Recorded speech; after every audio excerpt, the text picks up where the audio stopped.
All right guys, today we're going to be installing your Vietnam type chin strap on your M1.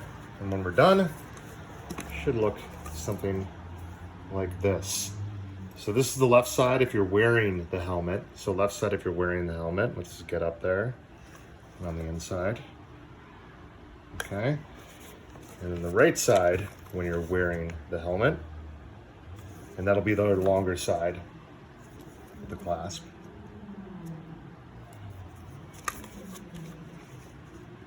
On the inside. Okay, so that was a dead stock example that I got, but I have a helmet here.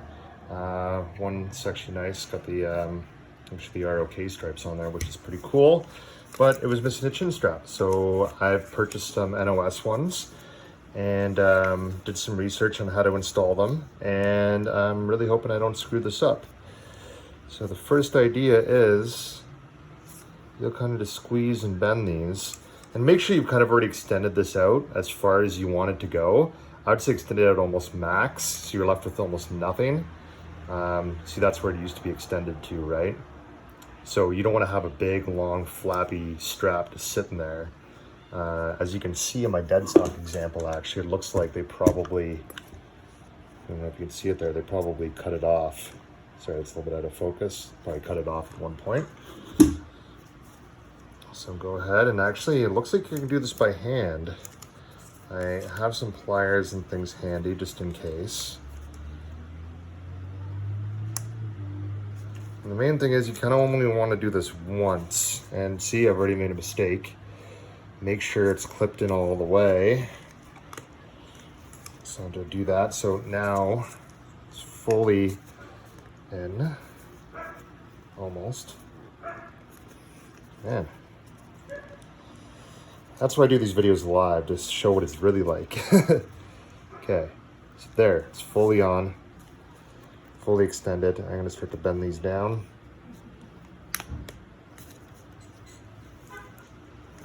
Okay, so I've now bent it down right there. I'm not sure whether to loop this over twice, so I'm gonna look at my example and get back to you guys. All right, so after referencing my example, this is that I do have to fold this over. So don't leave it like this, and clip these in, pull it down, and then clip it in. I'm gonna do this very lightly so I can reverse my work if I need to. So here's where you'll probably need your pliers. Get in there, squeeze them down a little bit. And then I actually got a knife just to sort of punch down the edges if need be. Okay, you'll fold that over when you can. So I'm just gonna stop, get resituated, and I think I have to give this a little bit more because you can see it's doubled over there as well. So I'm just gonna give it a little bit more room and then do it. All right, so I've done something over looking at the dead stock. I'll try my other examples, but if you see here, I'm gonna try and focus you. I'm gonna get rid of that. That'll probably help. Okay, so if you see here, that little piece all the way along, it isn't looped. So in the example that I actually have, I'll show you on the loose one. They've actually looped it through here, and that makes it too thick when it's doubled up right here. It probably doesn't make any sense. What I think they want you to do is unloop it, but I don't think it's gonna happen. Okay, so what I'm gonna do is I'm just gonna squeeze it, get it nice and tight in there, and start to fold over.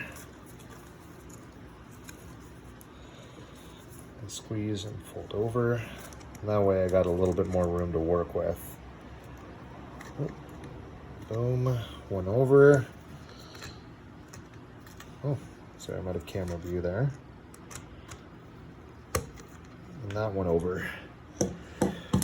And there you go. So now we have that installed. So a good rule is on the outside, you should see another nice flush example there when you be wearing the helmet, just sort of hanging down. On the inside, you should see the unfinished product. Now when you pull it up to hike your helmet back, fold it over, that's when you see the back side again. All right, so I'm gonna do the other side now. Okay, so we're gonna do this side, knowing what I know now about this. Funny thing is, I was folding this over and it wouldn't quite go all the way, which kind of sucks. And oddly enough, all the other bales just go a little bit beyond to give you that space. This one doesn't seem to have it, so the shell, I'm not really too sure on right now what the deal is, but I've already started, so I got it finished. I'm gonna switch it around, and this will be on your right side when you're facing, when you're wearing the helmet. Okay, so again, I'm gonna get it nice in that crux there. I'm gonna start the fold. You can do the first fold by hand. I'm gonna keep it tight in there.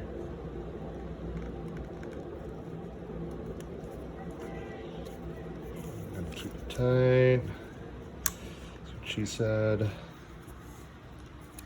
Okay, I'm gonna keep that out so I don't double it over.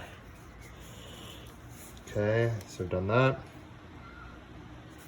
Done that. And now I'm going to just give this a little crimp in here.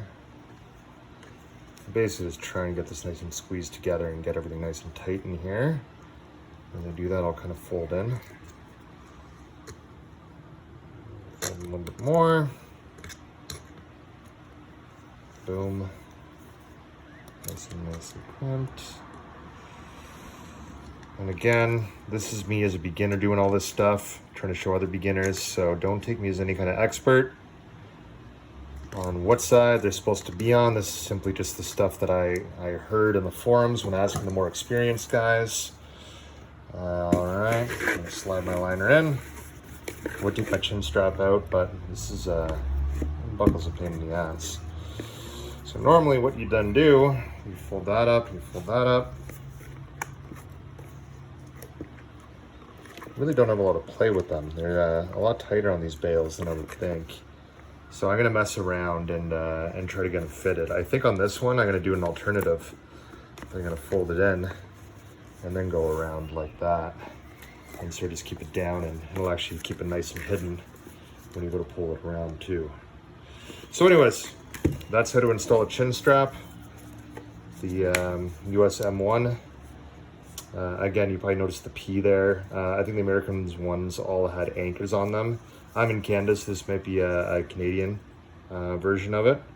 Again, I'm a beginner showing other beginners. I'm not trying to be any expert. If you have any more expertise or know this stuff, please post videos, because they are hard to find. All right, that's it.